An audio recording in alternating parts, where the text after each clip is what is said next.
Hello, my name is Norma Acosta and I just wanted to spend a few minutes with you.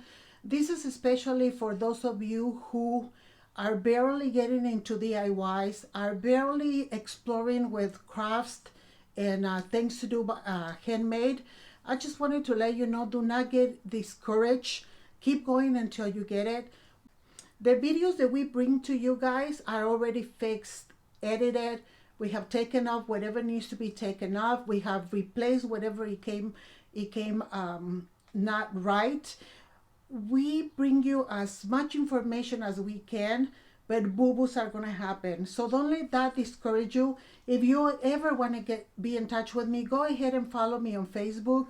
Go to my Instagram, Messenger, text, email, and I can help you in any way. But really, if you want to continue through this journey and you are new, even if you are new, make sure that you don't stop. DIYs is very fulfilling, if anything, is spiritually, and it makes you feel better. Now, if you want to use it to make money off of that, why not? Let's encourage one another, nothing but positive stuff. That's all I wanted to come on and say to you. May the Lord bless you today and every day.